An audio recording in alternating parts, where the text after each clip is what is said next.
welcome to All About Data's episode 2 podcast, Data Literacy. Data literacy. Okay, so recently this topic has came up in a lot of our conferences that we attend. We just attended a data camp conference last week called Radar. It was an awesome conference and there were several sessions on data literacy. 50% of them were focused on data literacy. So we want to start with a definition of data literacy because it's a term that's used quite often, but what exactly does it mean?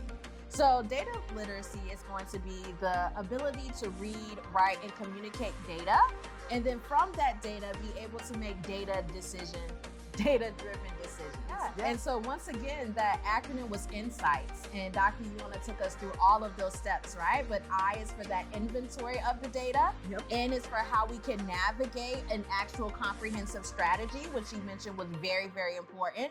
That next S is going to be selecting a team, whether it's a team of data stewards, data advocates, data evangelists, right? That can get together we love to be data evangelists, right?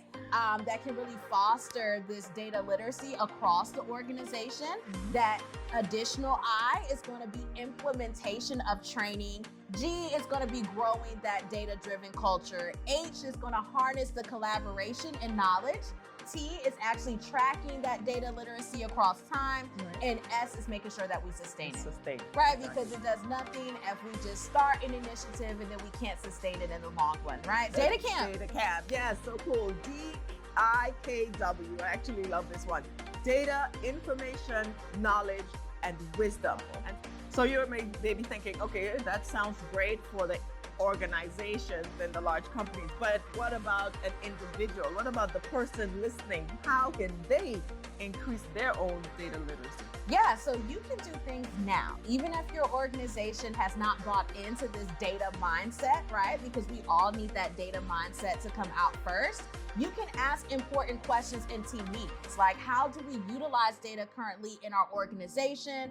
What data drove the project lead time? Because maybe there's data that they looked at historically to say that this project should take 3 months, and you should ask about those things. What data is actually driving projects? What data is going into how we establish KPIs? So if you have key performance indicators and performance indicators, talk about what data is going to be used in those processes. Is it just going to be based on managerial feedback? Is there client feedback? How do we capture that data? How do we make sure the data isn't biased? Because when you're asking these important questions about what is the data and why, then it will encourage the organization to move towards having that data available to you because they know that you're going to already ask the question. Yes. Right?